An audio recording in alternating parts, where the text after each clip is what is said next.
Welcome to another episode of the Arkansas Football Recruiting Report with Otis Kirk. Otis, big game yesterday for the Razorbacks at home. It was the one we needed. It was one we were talking about. This one got us bowl eligible, beating Ole Miss handedly. What'd you see in that game? Well, I saw a team that looked like they had a healthier KJ Jefferson out there to revive Rocket Sanders. I mean, the offensive line. I mean, they completely dominated Ole Miss for 3 quarters there, and came out at halftime up 35-6. Then the second play of the second half, Rocket takes it 68 yards, if I'm not mistaken, to the house. I know he scored on the second play of the second half. I believe a 68-yard run. But anyway, that put them up 42-6. They kind of shut it down after that. But, I mean, the damage was done for Ole Miss. It was insurmountable at that point. Yeah, it does. It gets them to a bowl game. They're 6-5 right now. They go to Missouri on Friday, or they play Missouri on Friday.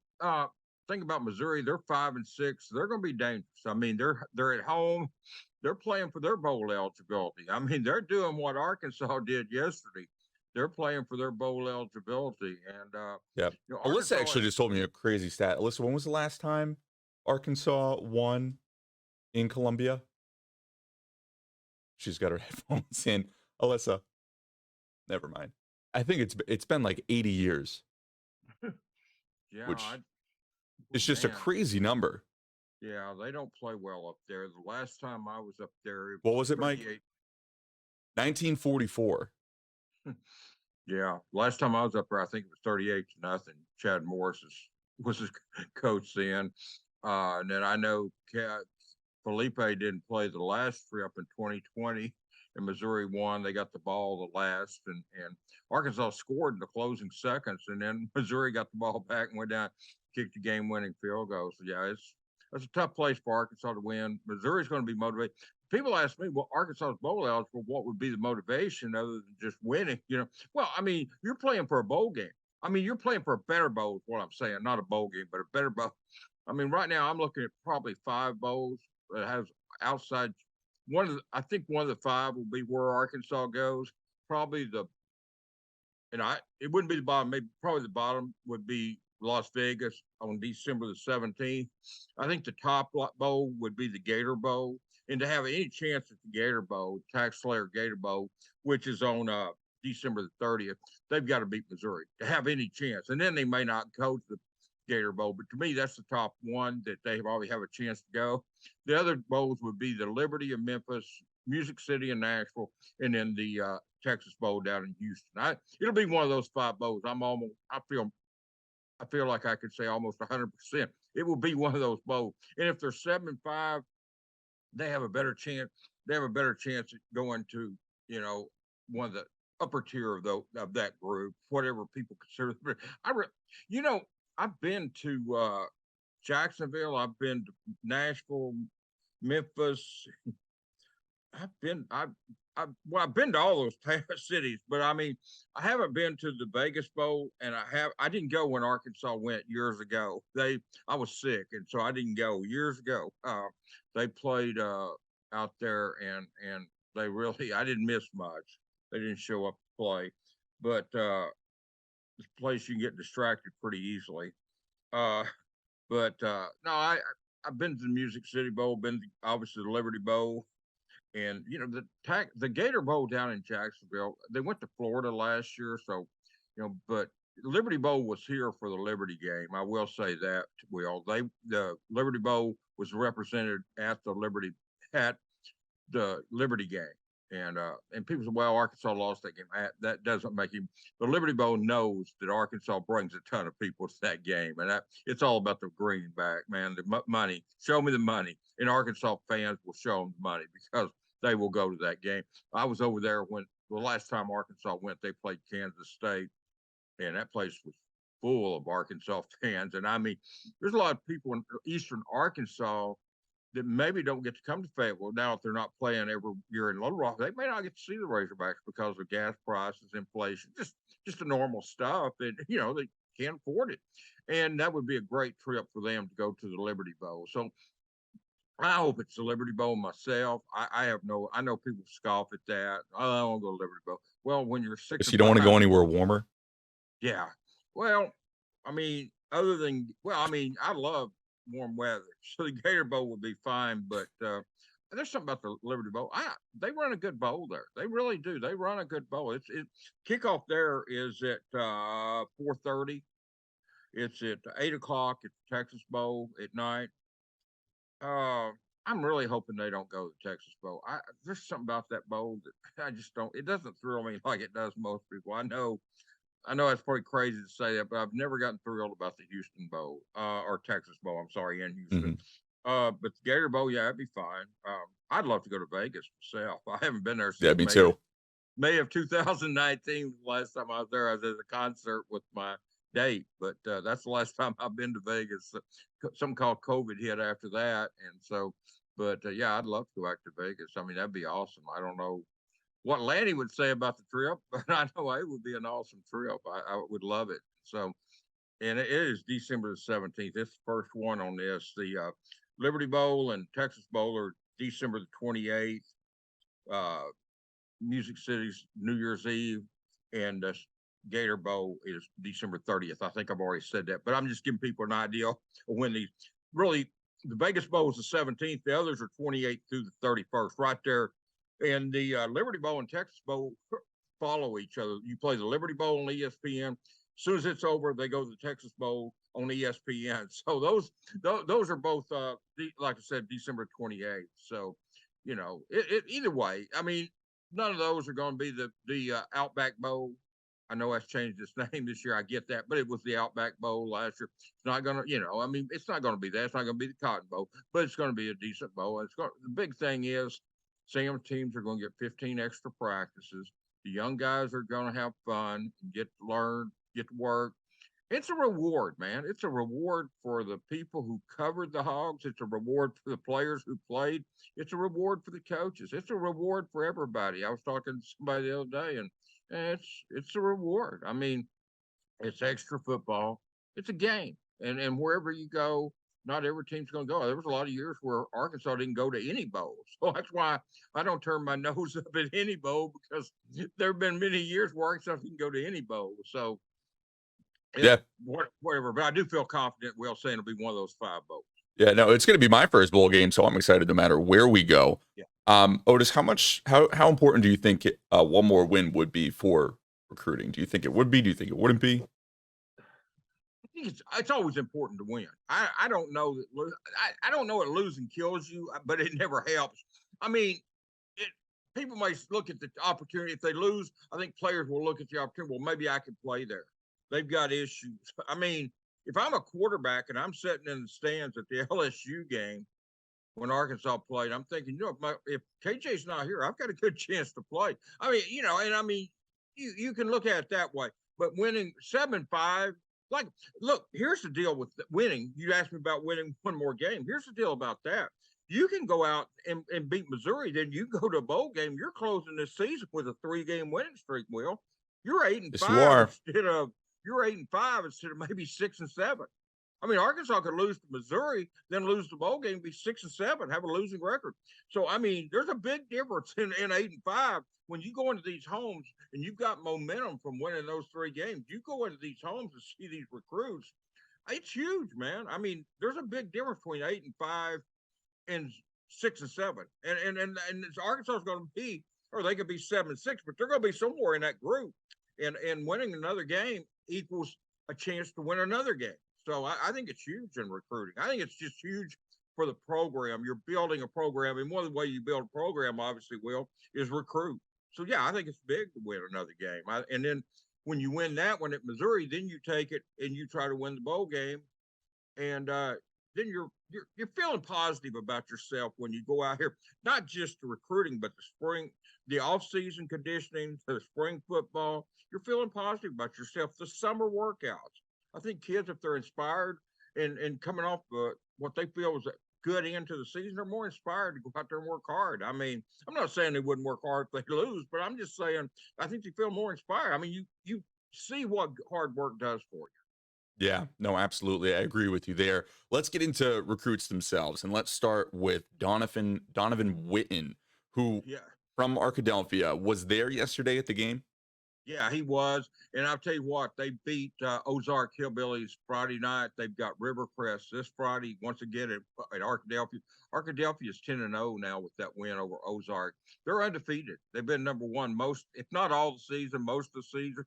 They're in the driver's seat in Class 4A. It's going to be tough to take them out, but they've got Rivercrest this week at home, and then they may have to do some traveling after that. But Whitten plays quarterback at Arkadelphia, but he would be a linebacker at Arkansas, and he's been offered a preferred walk on.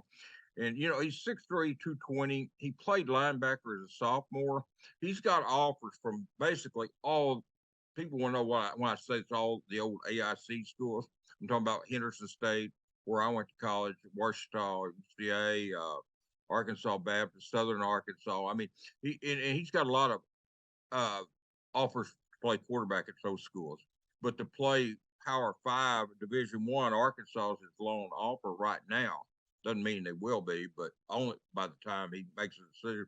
But Donovan's a good ball player. He's a very good athlete. Like I say, 6'3", 220. He knows how to play, and he can make that transition. He played it as a sophomore. And Dow Loggins has seen him play twice. He saw him play twice against Ashdown, so in 2 different years. So I mean, Whitten is a big kid, and Arkansas can get him if they can get him. He didn't know much about the preferred walk-on process. That's why he wanted to come up here yesterday and learn more about it.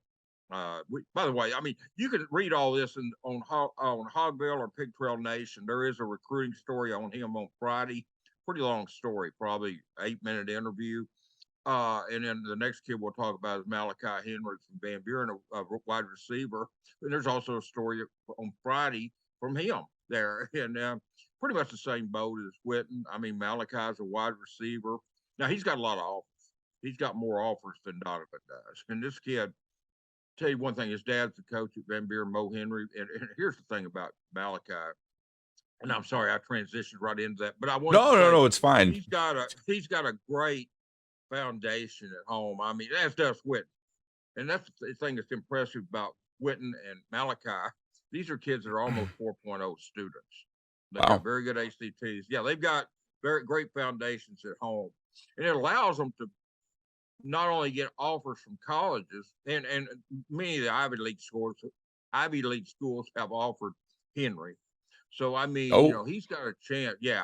So which ones? Do you know? Do you know off the top of your head? I don't know. I don't remember which ones. Yeah. He told me, and it's on his Twitter, but yeah, I know UCA's offered him as well. Some Missouri schools. Florida Atlantic has offered him, and these are scholarships, not preferred walk-on. But Malachi is 6'1", 185. He can really run. I love the kid. I love both those guys. I mean, Arkansas offered Malachi the previous week when he was up here at the Razorback game. He came to the LSU game and watched Arkansas play. And Malachi, in 8 games, he was hurt some. Sorry, I was reaching for my cheat sheet. His dad made for me. In 8 games, he caught 53 passes for 821 yards, 12 touchdowns, had a kickoff return 93 for a touchdown, and then had an 81-yard pick six. Is his dad a big Hog fan? I don't know. I mean, he's certainly. I mean, he's proud of the program. I mean, his dad. I mean, they were great. They were very showed great hospitality to me down there. I went down there. I interviewed Whitten over the phone Thursday night, but Friday I actually went to Van Buren, and very good hospitality. And Mo couldn't have been more helpful. And I think it's obvious. When you live in Van Buren, and he used to be an assistant coach at Shiloh. Mo did. He was assistant coach. I believe Malachi told me they moved to Van Buren in the 9th grade. His dad got the head coaching job down, or moved to Van Buren. He got a job down there. I think the biggest thing is when you live in Van Buren, you look at that 50-minute drive to Fayetteville. None of those other schools. It's not 50-minute drive to the Ivy League. It's not. It's not a bad drive to Conway, UCA. And I don't know how important that is to them, but I'm just saying. I know from being a parent who had a kid play football and another one played college basketball, one played college football, one played college basketball. I know it's handy to be a nice drive. It's a lot different than driving to Oh, yeah. Your Arkansas, friends can come, your family can come, everybody can come. yeah, it's just innovative. So I know that his dad would have to love that aspect. And too, with Mo coaching on Friday nights, it's not like he could leave, Saturday morning and drive to a lot of these schools because you're coaching Friday night. You're not even getting in until after midnight. So I mean, that's a comfortable drive to Memphis. I'm sure they, in that sense, they would love Arkansas. Uh, Now there's some scholarships out there that's probably offering more than a preferred walk on. So I mean, Malachi's Yeah. not going to sing. Not going to sing. He's not going to sing, but he's not going to sign in December. He's going to commit to school in December, but he's not going to sign until January, or I'm sorry, Yeah. February. Here in the Do late you remember February. what the Ivy School was offering him? No, I didn't get into specifics because he's got several. Yeah. So he's probably got different offers. So yeah, that stuff like that's going to be hard. I mean, that's hard to turn down. I mean, Yeah. I mean, you if you get like know, a full ride to Yale, it's Well, tough to. if you're looking at a full ride now, some of this stuff is catch-22 because if you're not looking at a full ride and you're getting a partial, it's going to cost you Yeah, more to go it's there. right. I mean, what's So it to go to Brown today? $100,000 a year? yeah, yeah. So I mean, you're looking at it. All depends on what portion are you getting offered, and so Right. all scholarships are not equal. I mean, in this world, everything's not equal, and that's the thing about that. So, yeah, he's got a decision making. I listen with his foundation at home with his mom and dad, just like Whitten. I have no doubt that kid, both of them will make very good decisions for them. Will it be Arkansas? I don't know. I think Whitten might be a little bit more apprehensive about changing positions because he loves playing quarterback. He That's feels awesome. like and I think he could make the transition to linebacker. He feels like he could. I don't think there's any doubt the kid could transition back, but is that what he really wants to do? But I Sure. do know that both of them talked about it would be nice to play on the big stage, the biggest stage in the state, the SEC. I mean, that appeals to any kid. If you've got any competitive spirit in your body, and both of them do, as do most of these kids that I talk about on here, probably all of them, but you want to play against the best. And we know the SEC is the best. I mean, it's just the best. I mean, you go Yeah. out there and you play against Harold Perkins Jr., you play against Bryce Young, you play against Will. I mean, it's every week it's somebody new. Ole Miss, you playing, the running back. I mean, it's every week you're playing somebody. It's a challenging deal. I mean, if you're Whitten, would you not like to tackle Judkins? I mean, Seriously. yeah. So I mean, that's what you're up against, and you're doing that every week. It's every week. I mean, whether it's Bryce Young, when he leaves for the NFL, it'll be somebody else. I mean, they just reload at those schools. And Tennessee, I mean, I know they got beat yesterday, but I mean, look, Arkansas played South Carolina earlier in the year, and everybody told, oh, they should have beat them. South Carolina embarrassed Tennessee yesterday. That's a South Carolina team that Arkansas beat. So that's what I'm saying. There's some positives out here for this program. We can name the negatives. People could dwell on that all they want. There's been plenty of positives this year. Not going to find that at Harvard. Uh let's get into the last guy here. Michael Hawkins. What are you hearing about him? Out Well, of Allen, 2024, Texas. yeah, 2024 quarterback, been to Arkansas countless times. Visits, unofficial visits. Of course, he hadn't taken official because he's a junior. Can't take an official till his senior, till the spring. Uh, Michael is one of the quarterbacks. Now they've got Walker White from Little Rock Christian and some guys like that, Michael Hawkins and some other quarterbacks. There's one in Georgia in 2024. They're really strong on Aaron Nolan, but Michael's made a lot of trips up here. They offered his little brother, the 10th grade cornerback, I believe, defensive back. OU is strong on him. Arkansas, there's a bunch of schools. Allen's got one of the best programs in Texas. That stadium there, I don't know if you've ever seen it or not. I haven't. Yeah, when you go to Dallas next time, drive through Allen. It's right there off the interstate, and look at that stadium. It looks like there's some colleges. I'm telling you, there's some colleges would kill to have that stadium. That's one heck of a high school stadium. Chad Morris goes there 1 year after he left Arkansas. But Michael Hawkins is a very good quarterback. He's got a tight end, Devon Mitchell, who's in the 2025 class. And those are kids, and his younger brother, Malik Hawkins. I mean, those are guys that Arkansas wants to get into the program. They're short on quarterbacks. people have asked me, is there any scenario you could see where they might take 2 quarterbacks? Well, yeah, I mean, I do. But right now, Probably you need can't him. worry too. Yeah, I mean, you can't worry too much about recruiting right now for a quarterback because you don't. What's KJ Jefferson going to do? Does he come back? If he does Malik hit the portal? I mean, it's just there's so many unknowns at quarterback right now, and right now you've got one Malachi Singleton committed in the class, so you've got to cover your bases with quarterback recruiting. So yes, in 2024. I don't think that's the ideal situation to take two. Maybe you take a high school kid and maybe you take one out of the portal. But there again, what does KJ do? That's a lot. That's where a lot of that quarterback. But they won't Michael Hawkins, regardless of what KJ does, what Hornsby does, what Fort anybody. They don't care. They want Michael Hawkins. So we'll see how that plays out. He's got a lot of options. 4-star quarterback in 2024, but about 6'1", 185, maybe 6'2", probably 6'1", 185. I mean, I've stood next to him. I'm not the best at judging heights because Hmm. everybody's taller than me, but he's probably 6'1", 6'2", 280, 185. I'm sorry, not 285, 185. But yeah, he's a good ball player. And if they can he's a dual threat, by the way. I mean, he's a dual threat quarterback. That's what Sam really likes, as do I. That's When you awesome. see KJ Jefferson out there running, you see and throwing passes, see what a dual threat quarterback can do to a defense. No, absolutely. It really is important. It'll be interesting to see what happens if KJ does go into the draft. It's really, you don't know what is going to happen there, Otis. But as always, we appreciate your time. And don't forget to check back in next week for your Arkansas football recruiting report with Otis Kirk. Thank you. Thanks, Will. Have a good day, man.